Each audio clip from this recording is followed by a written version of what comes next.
त्या काळामध्ये गरिबांना म्हणजे शूद्रांना पाणी दिलं जात नव्हतं. मुलांना ऐका, त्या काळामध्ये मी त्यांना पाणी दिलेलं आहे. पाणी सगळं दिलं पाहिजे का नाही? पाण्याला केमिस्ट्रीमध्ये काय म्हणतात? काय म्हणतात? वॉटर नाही, केमिस्ट्री H2O म्हणजे हायड्रोजनची 2 संयुग आणि ऑक्सिजनचं 1 संयुग असं झालं की काय होतं? पाणी होतं. म्हणजे आपण झालं का पवित्र सर. सगळ्या नद्या कुठं मिळतात? समुद्राला. मग एकटी नदी पवित्र आहे का? आता ते मोदी जाऊन आंघोळ करताय. ज्या देशाचा राजा तो आंघोळ करतोय, काय आदर्श घेणार आपण त्यांचा? आणि संविधानामध्ये या देशाला भारत म्हटलेला असताना हा माणूस हिंदुस्थान म्हणतो, हे अत्यंत चुकीचं आहे. बरोबर का नाही? मी पाणी का दिलं सांगतो. बघा, पुण्यामध्ये हौदे, काळा हौद, बदामी हौद, फडके हौद, हे हौद सवर्णांसाठी होते आणि शूद्रांसाठी पाणी नव्हतं. एकदा मी त्या हौदाकडनं चाललो होतो. सवर्णांच्या बायका तिथे पाणी भरत होत्या आणि ते शूद्रांच्या महिलांना पाणी नव्हतं. पाणी सगळ्यांना मिळालं पाहिजे का नाही मिळालं? पाणी कसं तयार होतं सांगतो. सूर्याच्या तापमानामुळे पाणी तापतं, त्याची काय होते? काय होते? वाफेचे. ढगाला गार हवा लागल्यावर काय पडतो? त्यात कुठं आलं का पवित्र सर आलं? सूर्याच्या तापमानामुळे पाणी तापतं, त्याची काय होते? वाफेचे. ढगाला गार हवा लागल्यावर काय पडतो? समजा मुलांनो, मी माझ्या लहानीत आंघोळ केली.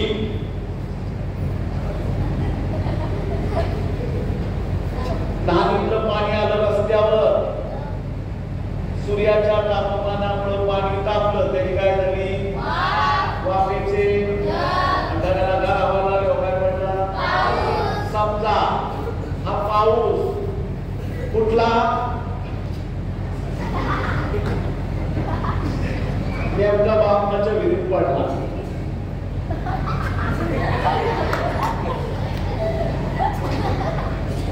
म्हणजे आमचा ब्राह्मणांवर दोष नाही, ब्राह्मणाची वादावर दोष आहे. जोशीवर आमचा दोष नाही, जोशीशाही विरुद्ध आमचा दोष आहे. भटाविरुद्ध आम्ही वाईट नाही, भटशाही विरुद्ध आम्ही.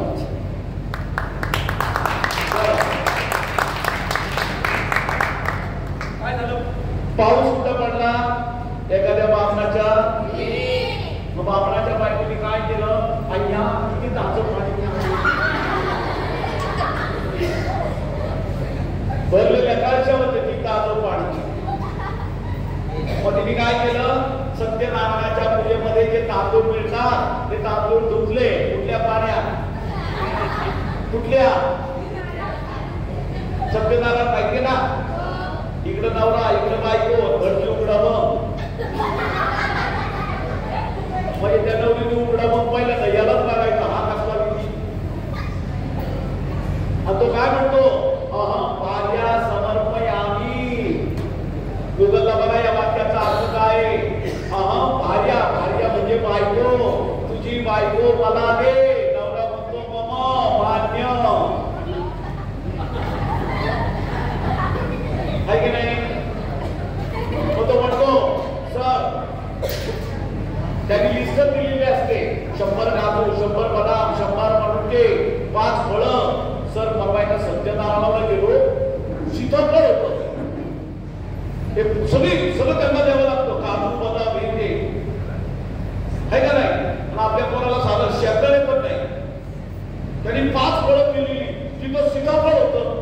सर मी म्हटलं सीताफळाचा सीझन नाही, सत्यनारायणाला सीताफळ कसं? पण मी हात लावला, प्लॅस्टिकचं होतं सत्यनारायण.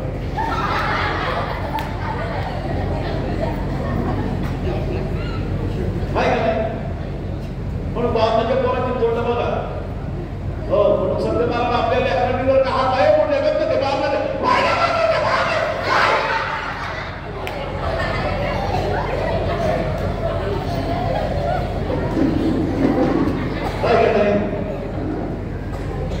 मध्ये म्हणतो ते. हाय का नाही? ती गोष्ट आता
काय द्यावी लागते? लग्न झालं की दक्षिणा. काय द्यावी लागते? मग पोरग झालं तरी काय? आणि मग तो मोठा झाला तरी, आणि त्याला लग्न केलं तरी, आणि तो म्हातारा झाला तरी, आणि मेला तरी काय करायचं? विना कष्ट विना सायन्स रोजगार हमी योजना काय करायचं? आपण लेकराला 10 रुपये बी देत नाही, भरती वाटल्यावर लगेच. आमच्या एक बाळ्या होता, शेवटचं सांगतो हे ऐका, लय करा म्हणते.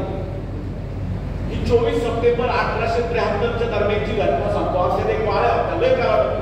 जिथं जिथं मी मिटिंगला जायचो तिथं तिथं बाळ्या सत्रांच्या टाकायचा, माझी भरायचा.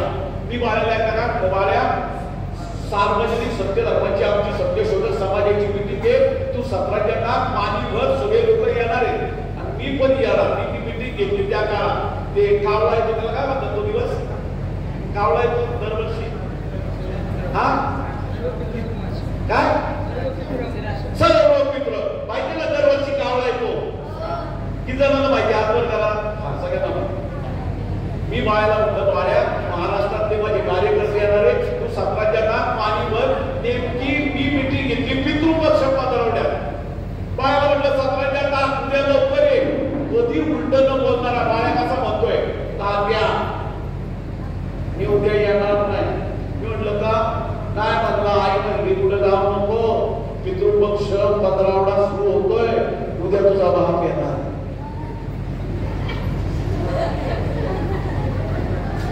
मी म्हटलं बाळ्या तुझा बाप मरून तर 5 वर्ष झाली. नाही मानला.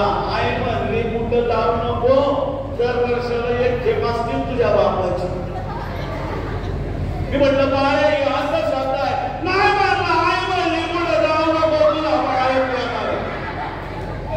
मग मला तर मी पण म्हटलं मिटिंग गेली खड्ड्यात, मला तुझा बापच झाला. आणि तुम्हाला सांगतो दुसऱ्या दिवशी बाळ्या या ज्योतिराव फुलेला घ्यायला गेली. आमच्या 395 भेटले. इकडं बाळ्याची आई सकाळपासून कामाला लागली. कोण येणार आहे? सकाळपासून बाळ्याची आई. वरण भात भाजी कुरडया. असं कुठला का दिवस असा ना बाळ्याच्या बापाला वशात लागायचं. बामुलाची चटणी. कोण येणार आहे? बाळ्याचा. आणि बाळ्याचा बाप म्हणजे सगळ्यांचा बाप. वाघ नाही, हत्ती नाही, घोडा नाही, सगळ्यांचा बाप. बाळ्याच्या आईने वरण भात कुरड्या पापड्या सगळ्या घेतल्या, अशा ताटात ठेवल्या. असं ताट घेऊन भरण्यात आली. म्हटली बाया वरण भात काय ग कमी पडलं, पुढचा त्याच्याशिवाय यायचाच नाही. थांबा. बाळ्याच्या आई स्वयंपाकघरात गेली. दूध तरी दूध म्हटला बाळ्याच्या बापाला, तरी बरं बाळ्याचा बाप यांनीच केला.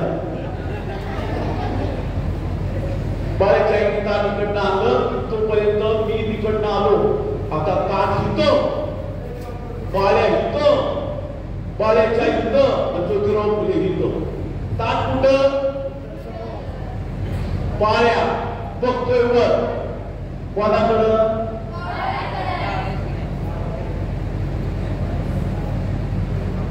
तात्या.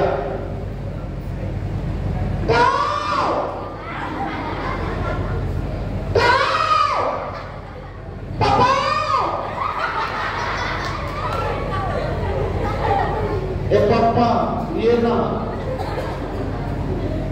तू नाही आला तर ज्योतिराव फुले तुझ्यावर अजून एक पुस्तक लिहिली. ये ना. या आई दादा कसा आहे ना, इकडं बाळ्याची आई.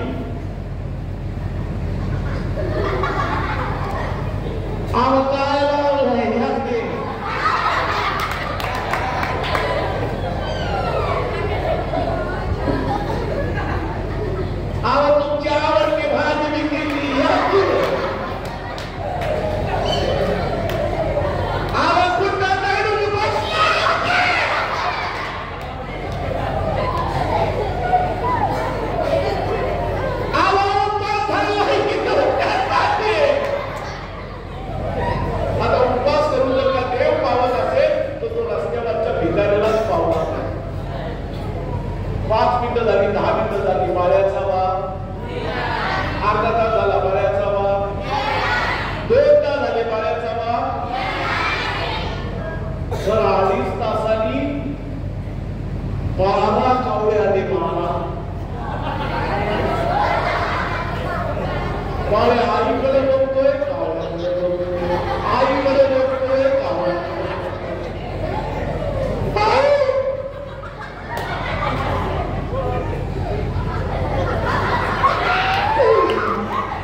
इकडं पाळ्याच्या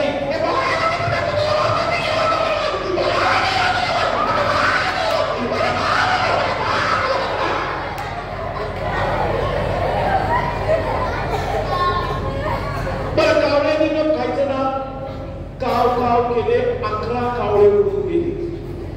एकच कावळा तो मी लागला का बाळ्याच्या एक मुलगा मारत होती. बाळ्या हवे तुझा बाप पाया पड. बाळ्या म्हणून हवे पाया पडायला गेला तर कावळा लागाडतोय. बाळ्या म्हणला आई दादा कावळा लागाडतोय तर बाळ्याच्या एक मुलगा मारत होती. तेडा गेली तेडा आहे पाय पाया पाया पडायला गेला. म्हटलं आई मी गोरा तू गोरी. दादा कादा एवढा डाबर चढून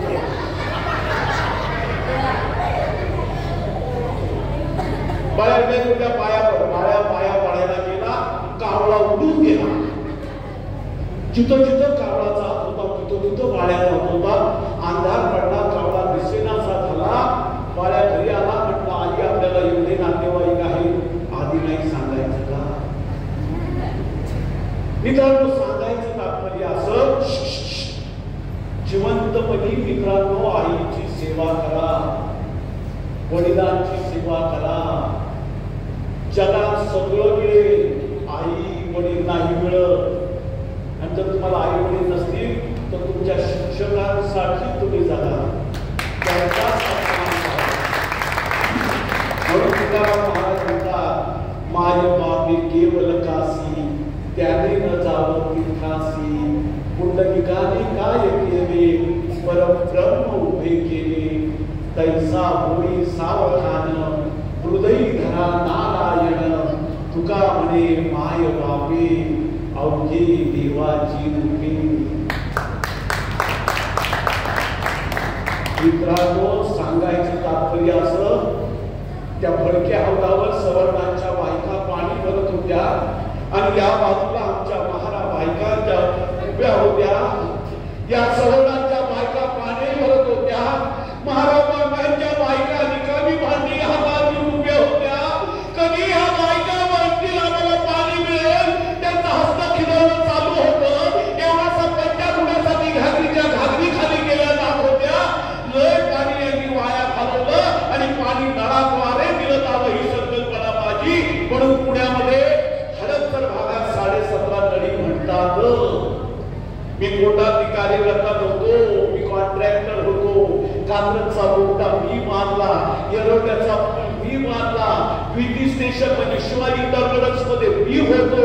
खडक वाचण्याला दगड मी पुरवला. मी जनावरांच्या चारा छावण्या काढलेल्या आहेत. या महानगरपालिकेत मी नगरसेवक होतो. दारूला लायसन देऊ नये हे सांगणारा एकमेव नगरसेवक मी होतो. सांगायचं तात्पर्य असं त्या सवर्णांच्या बायका पाणी भरत होत्या. त्यांचं हस्त खिदळणं चालू होतं. या बाईनं महार दिना आवळे दिली. हे माय पाणी वाढ नाही माय. हे आमच्या घरात पाण्यासाठी पुसताय का माय? हवं तर तू घरात पाणी टाक माय. गटारातलं पाणी मी माझ्या लेकराच्या मुखात टाकल माय. हे माय पाणी वाढ ना माय, पाणी वाढ ना. पण या डोळ्यावर झापड बांधलेल्यांना माझ्या आया बहिणीची कदम येत नव्हती. त्या म्हातारीचा थरथरता हात मी माझ्या हातात घेतला. म्हटलं माय या डोळ्यावर झापड बांधलेल्यांना कवाचा मी कदम येणार नाही माय. चल माय आपण असं पाणी निर्माण करू ज्याचं स्वातंत्र्याचं, समतेचं आणि बंधुत्वाचं. चल माय आपण असं पाणी निर्माण करू की या फटा बांधण्याच्या तोंडचं पाणीच पळालं पाहिजे. चला म्हणता सगळ्या आया बाया आल्या. म्हातारे कोतारे आले, लहान मुलं आले. अख्खं पुणे आमच्याकडे पाहत होतं. मी त्यांना 395 गज पेठेत नेलं. तिथं माझी विहीर होती. म्हणलं या आजपासून पाण्यासाठी भीक मागण्याची गरज नाही. पाहिजे तेवढं पाणी घ्या. सगळ्या आया बाया आल्या, म्हातारे कोतारे आले, लहान मुलं आली. सावलं सगळेजण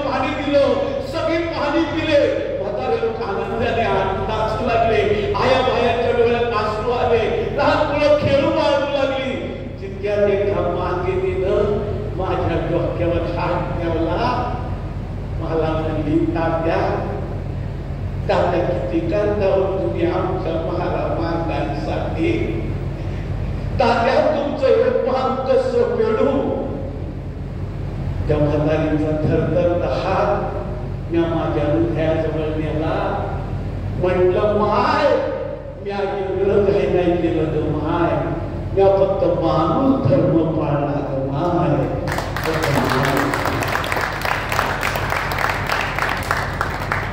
आणि हा माणूस धर्म शिकवला मला छत्रपती शिवाजी महाराजांनी. व्यापाराच्या निमित्तानं मी मुंबईला जात होतो.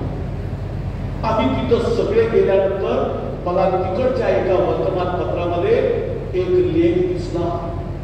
त्या शिवाजी महाराजांच्या लेखामध्ये लिहिलं होतं शिवाजी महाराजांची समाधी रायगडावर आहे. मी विचार केला आपण लिहितो वाचतो चर्चा करतो म्हणून आपल्याला कळालं शिवाजी महाराजांची समाधी रायगडावर आहे. पण माझ्या बहुतेक वर्गाला शिकवलं जात नाही, त्यांना वाचता येत नाही, त्यांना कसं कळणार शिवाजी महाराजांची समाधी रायगडावर आहे. आम्ही तिथेच निश्चय केला, म्हटलं रायगडावर जायचं आणि शिवाजी महाराजांची समाधी शोधून काढायची. पुण्यात आलो. पुण्याकडनं आम्ही रायगडाला गेलो. सह्याद्रीच्या पर्वत रांगांमध्ये असा रायगड शोधून दिसत होता. आमच्या मनात एक ध्यास शिवाजी महाराजांची समाधी शोधायची आणि समस्त महाराष्ट्राला दाखवून द्यायचं. त्या महाराष्ट्राचा खरा भाग पूर्ण आहे.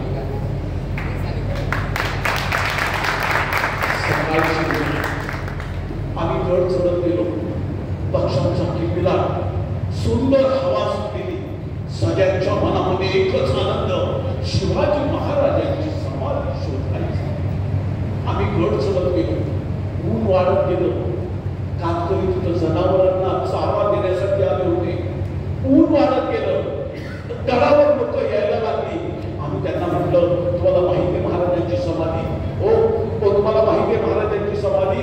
हो हो हो तुम्हाला माहिती आहे. ज्यांना 18 पगड जातीला एकत्र करून रयतेचं राज्य निर्माण केलं त्या शिवाजी महाराजांना या पेशवाईनं विसरायला लागलं होतं. पण आम्ही मनाशी ध्येय केलं होतं जोपर्यंत आपल्याला आपल्या बापाची समाधी सापडत नाही तर तुकडाच मोडायचा नाही. पहिला दिवस, दुसरा दिवस, तिसरा दिवस आम्ही गडावर गेलो. सगळीकडे येडी बाबळ वाटली होती. आम्ही येडी बाबळ वाट काढत होतो. हातात कुऱ्हाडी घेतल्या होत्या, फावडे घेतले होते, खबिले घेतले होते. येडी बाबळीत आम्ही चाललो होतो. काटे तोडत होतो, पुढे जात होतो.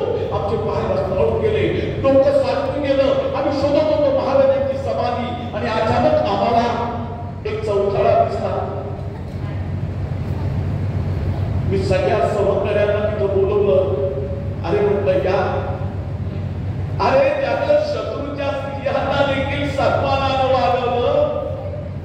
त्यानं रयतेसाठी संपूर्ण आयुष्य घालवलं. त्या महाराजांची समाधी भग्नावस्थेत होती. आम्ही तिथं गेलो. निखळलेली दगड बाजूला काढली. एकानं कुदळ घेतली, फावडं घेतलं, माती घेतली. एकानं पाणी आणलं. आम्ही ती दगड सगळी दगड लिपली. आजूबाजूचा परिसर शिना मातीनं सारवला. एकानं रानातली रानफुलं आणली. ती रानफुलं आम्ही त्या समाधीवर उधळली आणि सगळ्यांनी आवाज दिला बोला फुलवाडी भूषण बहुजन प्रतिपालक छत्रपती शिवाजी महाराजांचा. की आरोग्य खालच्या ग्राम ठिकाणी ऐकली. त्यांनी पाहिलं समाधी पूर्ववत केलेली आहे. आजूबाजूचा परिसर शेणानं सारवलाय. फुलं टाकली. त्याला राग अनावर झाला. तो त्या समाधीकडे गेला. त्यांनी ती फुलाची लाख आणून ठेवली. म्हटलं अरे अरे अरे हे काय करता तुम्ही शूद्र, तुमचा शिवाजी शूद्र. अरे पेशवाईमध्ये आम्ही त्याला लावून टाकला, पुन्हा त्याला बाहेर कशाला काढता आणि बाहेर काढत असाल तर आमची दक्षिणा कशाला बनवता. जसा तुकाराम भट बोलला त्याचं कोणी कमी माझ्या हातात धरलं. म्हटलं अरे अरे जिवंतपणे तुम्ही आमच्या शिवाजी महाराजांना त्रास दिला. नेल्यानंतर पण असं बोलतो असं पूर्वी त्याचं मुंडकं दाबलं. जीव त्याची बाहेर. कडगुंला आमच्या आजोबांनी केला असतं तेच केलं असतं आम्ही. पण आम्ही भगवान गौतम बुद्धांना मानणारी माणसं. दिला आणि मग तो गडावर पडून गेला. जाता जाता एवढं सांगतो, माझ्या वयाला 60 वर्ष पूर्ण झाली. आमचं सकाळपासून रात्री झोपेपर्यंत एकच काम, माणसाला माणूस म्हणा. आमचे मित्र होते सखाराम कराजके, मोरो वाळवेकर, व्यंकय्या, रामय्या. माझ्या मृत्यूपत्रावर सखाराम कराजकेची सही आहे आणि साक्षीदार म्हणून डॉक्टर विश्राम घोलेचे. म्हणजे आमचे वैचारिक काही मतभेद असले तरी आम्ही सगळे शेवटपर्यंत येत होतो. तसे मित्रांनो, वैचारिक मतभेद असू द्या पण मैत्री मंगल करायची सोडू नका. मग काय झालं कहाणी सांगतो. या लोकांनी माझा मित्रांनो सत्कार करायचं ठरवलं. मुंबईला कुठं कोळीवाड्यात. मी त्यांना नकार दिला पण आमचे हे नारायण लोखंडे आमचे कामगार चळवळीचं ज्यांनी पुढे नेतृत्व केलं ते म्हटले शूद्रांसाठी तुम्ही हे काम केलं तर कृतज्ञता व्यक्त करण्यासाठी आम्हाला तुमचा सत्कार करू द्या. आणि मग वय नाही म्हणता मी सत्काराला तयार झालो. त्याच्या आधी सांगतो मुलांनो, मला मुलबाळ नव्हतं. आमची साऊ मला सारखी म्हणायची, शेठजी दुसरं लग्न करा, वंशाला दिवा पाहिजे. मग मी साऊला म्हणायचो, साऊ मी दुसरं लग्न करणार नाही. या समाजासाठी आपण आपलं अख्खं आयुष्य घालवलं की येणारी प्रत्येक पिढी आपलीच मुलं असतील. तरी देखील साऊचं एक, शेठजी दुसरं लग्न करा, सवत आणा, सौतीला झालेली पोरं मी माझी म्हणून सांभाळल. मग मी पण तिच्यावर खोटं चिडलो. म्हटलं साऊ मी दुसरं लगीन करणार नाही, तुला सवत आणणार नाही. आणि एवढीच जर का तुला लेकराची हाऊस असेल तर तू दुसरं लग्न कर, सौत्याला झालेली पोरं मी माझी म्हणून सांभाळल.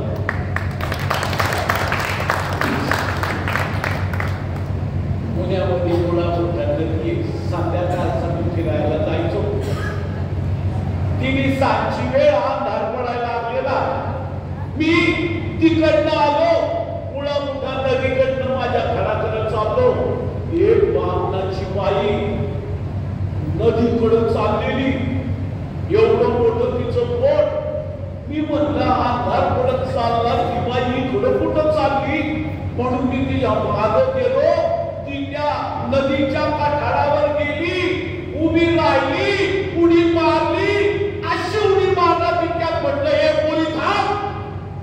तिने माझा आवाज ऐकला. म्हटलं खाली ये. ती बाई खाली आली. म्हटलं काय झालं, तू तर बरोबर दिसती.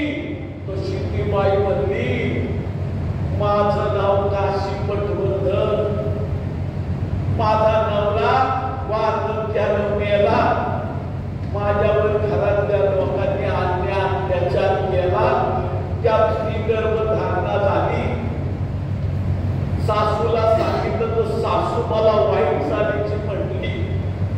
आईकडे गेले तर आई म्हणली जिथं गेली तिथं जा, तिथंच तू मेली. पोटात वाढणारा गर्भ कोणाचा आहे सांगू, या पोटात असणारं बाळ कोणाचं आहे म्हणून सांगू. म्हणून मी या नदीत जीव द्यायला चालले. म्हटलं लेकरा असं करू नको. तिला मी समजून उमजून आमच्या 375 गंज पेटीत नेलं. तिचे 9 महिने 9 दिवस भरले. तिचं बाळांपण माझ्या साऊनं आणि या ज्योतिरामाने या हाताने केलं. त्या लेकराची नाळ ती माझ्या या हातानं कापली. काशी पटवर्धनला मुलगा झाला. त्याचं नाव आम्ही यशवंत ठेवलं आणि त्या यशवंतला मी माझा कायदेशीर वारसदार केलं.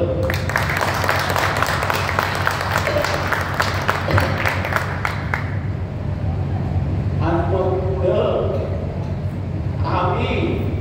मी माझ्या सावकात घेतले, पोरू घेतला आणि सगळ्या पुण्यात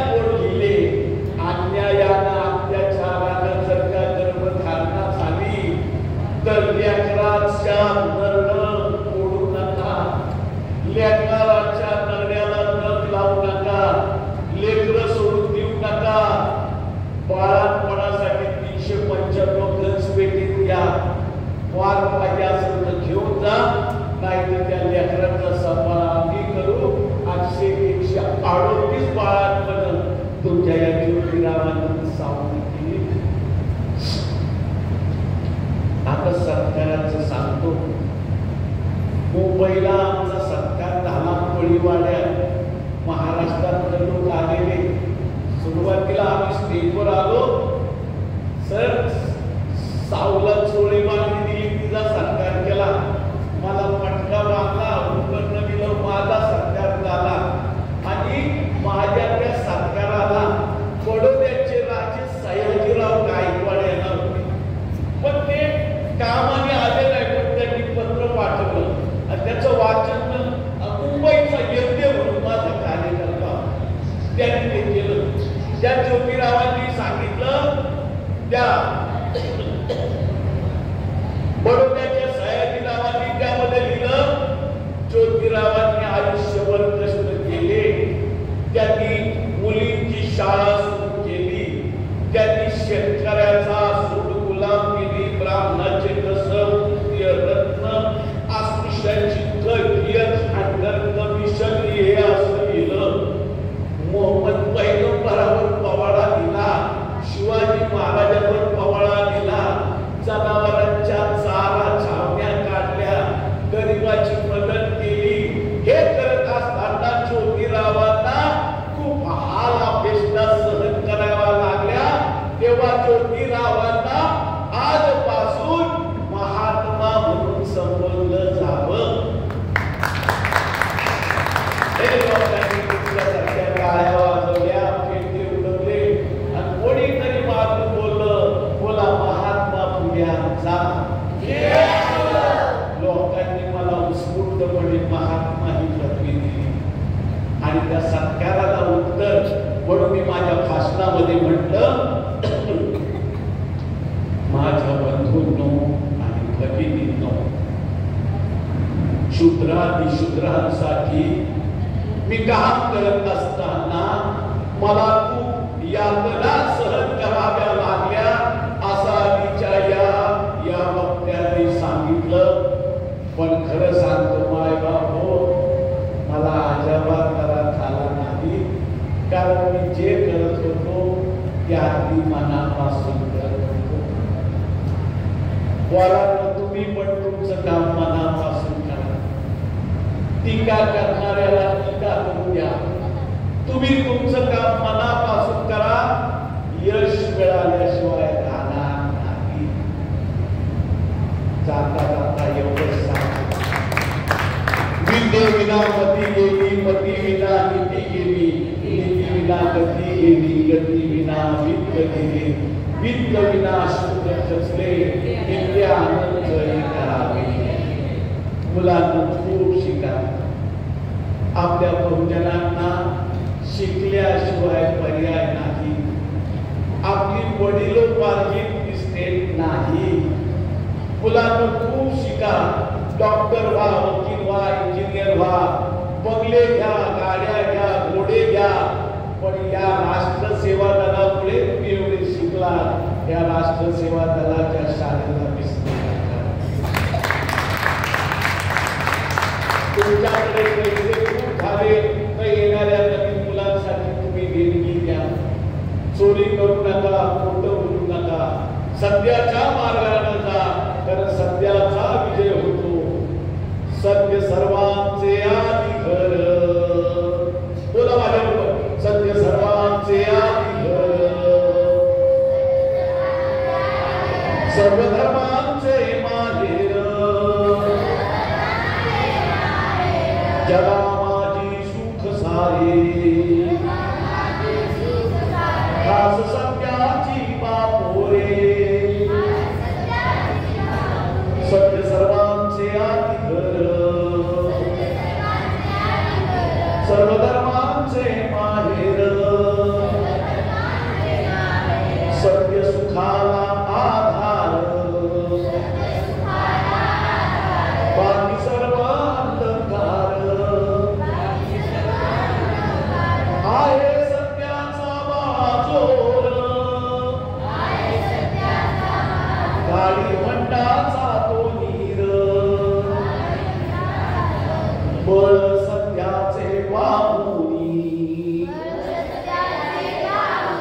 बहुरूपी जळमणी खरे सुख नटानो हे सत्यईशावर कृपाहे ज्योती प्राप्ती सर्व लोका व्यर्थदंबा पेटू नका सत्य सर्वांचे आधी घर सर्व धर्मांचे माहेर सर्व धर्मांचे माहेर सर्व धर्मांचे माहेर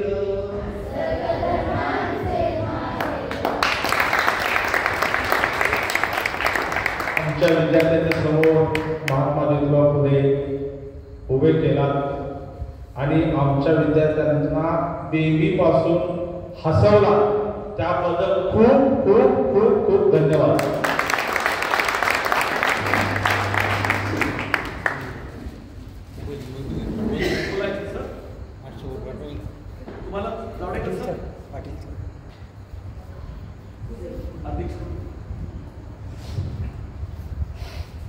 धन्यवाद, खूप खूप धन्यवाद. कुमार आहेर एक छान नटश्रेष्ठ हे आहे आणि विशेष म्हणजे आमच्या कॉलेजचे विद्यार्थी आहेत. मी B.Com M.Com केलेला आहे आणि आम्हाला खरंच आनंद होतो की त्यांनी आज छान पद्धतीने ज्योतिबा फुलेंच्या आणि सावित्रीबाईंच्या कार्याची ओळख नाटकातून तुम्हाला करून दिली. त्याबद्दल त्यांचे पुन्हा एकदा धन्यवाद देते आणि रमेश पाटील सरांना विनंती करते की त्यांनी त्यांचा सत्कार.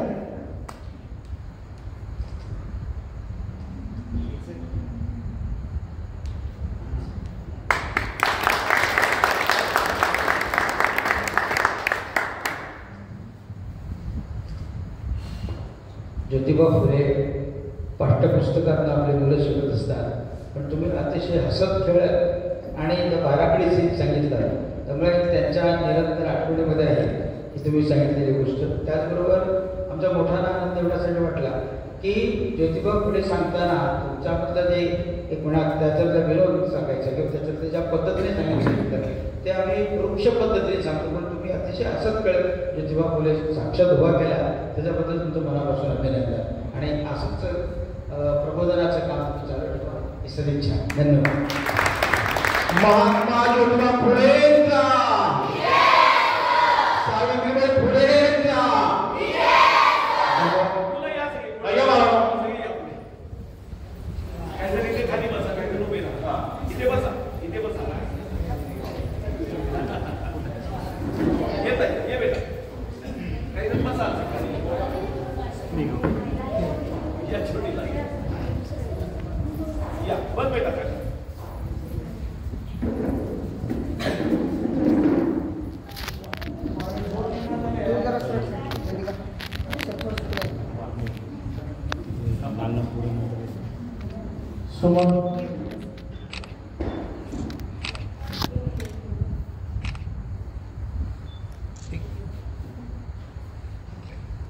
ती मागची पोरं पुढे येऊ द्या. आता मागची पुढं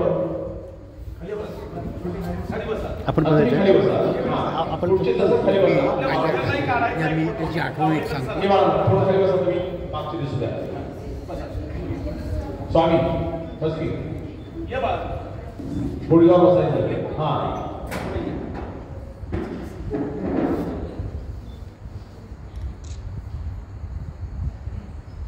अजून एक लहान व्हिडिओ करा सर. मी या मुलांमध्ये एक तास घालला बघा. व्हिडिओ काढा सर. सत्य सर्व